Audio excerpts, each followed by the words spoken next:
โอเคအားလုံးပဲမင်္ဂလာပါတပားမနေပြီးတော့ကြိုဆိုလိုက်ပါတယ်အပိုင်း3ရဲ့အစမှာတော့ခန္ဓာကြီးတယောက်မစားကျင်တာကြောင့်ပြန်ထုံးနေပါတယ်ကျွန်တော်ကလူပြခင်ဗျားတို့လိုမကောင်းဆိုးကမဟုတ်ဘူးလို့ပြောလိုက်တော့သူကတယောက်ခန္ဓာကြီးကိုစောက်ခွက်ပါရဲ့ဒူးနဲ့တိုက်လှုပ်ပေးလိုက်ပါတယ်ခန္ဓာကြီးကနေအဲ့ဒီနေ့ကလေးကအရာရာ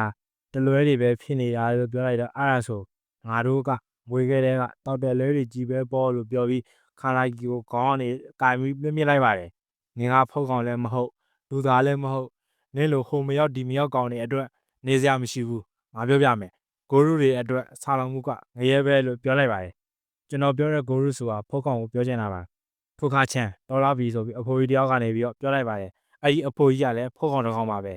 အဖိုးကြီးကနေပြီးတော့ခန္ဓာကြီးကိုကော်ဖီဖြော်တိုက်နေပါတယ်ခန္ဓာကြီးကနေပြီးတော့တောကြည့်လိုက်တော့ရတာရှိရဲ့အေးဟန်ရတာရှိရဲ့လို့ပြောလိုက်တော့ဂိုရုတွေအတွက်ကော်ဖီတစ်ခုသာလူသားတွေလိုတောက်နိုင်တာလို့အဖိုးကြီးကပြောလိုက်ပါတယ်အဲ့ဒီအချိန်ပဲခန္ဓာကြီးကိုအထုပ်ထုပ်ပေးလိုက်ပါတယ်ထိုခါကနေပြီးတော့ဘာလို့အဲ့ကောင်ကူညီလိုက်တာလဲလို့မေးတော့ဒနေတွေမှာအင်္ဂါအစားထိုးကူးသားတဲ့အကြောင်းမှတ်မိသေးလားဟုတ်တယ်သူကဂိုရုရဲ့အင်္ဂါတွေအစားထိုးခံထားရတယ်ဒါကပထမဆုံးပဲလို့ပြောလိုက်ပါတယ်ခန္ဓာကြီးတယောက်ဘိုက်တွေစားလာနဲ့အိတ်ထဲကအသားကိုစားမယ်လို့တော့သူတငယ်ချင်းစီကမက်ဆေ့လာတာကြောင့်မစားပဲအပြင်ထွက်လာတော့ခီရီတာကနောက်ကနေပြီးတော့လက်ဖက်လိုက်ပါတယ်မင်းအတန်းလက်တာများနေပြီငါလူမသားလို့နှုတ်ဆက်လိုက်ပါတယ်သူတို့နှစ်ယောက်စကားလေးပြောရင်တနေရာကိုထွက်လာခဲ့ပါတယ်ခီရီတာကနေပြီးတော့မင်းတို့သူနဲ့မိတ်ဆက်ပေးခြင်းနေရာကြာပြီလို့ပြောပြီးအခန်းတစ်ခန်းလေးကိုဝင်သွားလိုက်ပါတယ်သူကတော့နီရှီကာပဲဖြစ်ပါတယ်ငါကစေဘက်ဆိုင်ရာတက်ကလို့ဒုတိယနှစ်ကနီရှီကာပါလို့မိတ်ဆက်လိုက်ပါတယ်နီရှီကာကနေပြီးတော့နောက်ဆုံးနေ့ပစ္စည်းလိုချင်လို့လား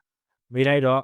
ခီရီတာကနေပြီးတော့အချက်လက်အသေးစိတ်သိချင်လို့ပါလို့ပြောလိုက်ပါတယ်ငါဘယ်နဲ့မှထားမိပါလေအိမ်မှာမေးချင်ကြရထင်တယ်လို့ပြောလိုက်ပြီးတော့ငါအိမ်လိုက်ယူပါလားလို့နီရှီကာကပြောလိုက်တယ်ခီရီတာကနေပြီးတော့ပြီးတာပဲလို့ပြောလိုက်တော့ခန္ဓာကြီးတယောက်မနေ့ကအကြောင်းတွေပြန်စင်စားပြီးကျွန်တော်ရောလိုက်လို့ရတော့လို့ပြောလိုက်ပါတယ်သူတို့တွေနီရှီကာအိမ်ကိုထွက်လာပြီး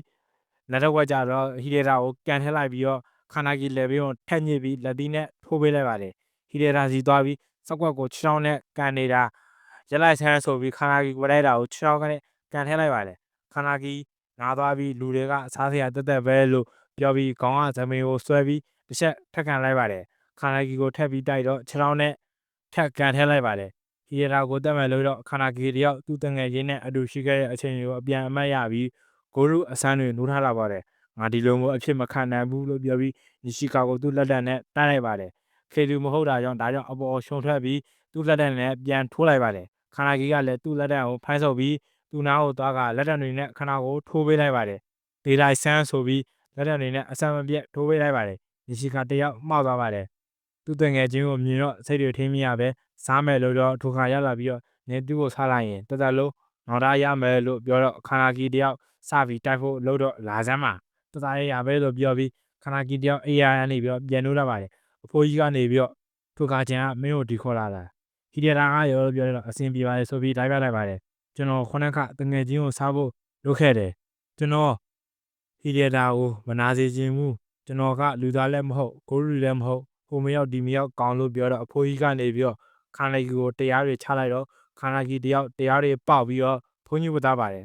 စတာပါမဟုတ်ပါဘူးအဲ့ဒီအချိန်ပဲလူနှစ်ယောက်ကတယောက်နဲ့တယောက်စကားတွေပြောနေခဲ့ပါတယ်သူတို့ကဂိုးလူဟန်နာတွေပဲဖြစ်ပါတယ်ဒီအပိုင်းလေးကတော့ဒီလောက်ပါပဲအားလုံးပဲ peace ပါ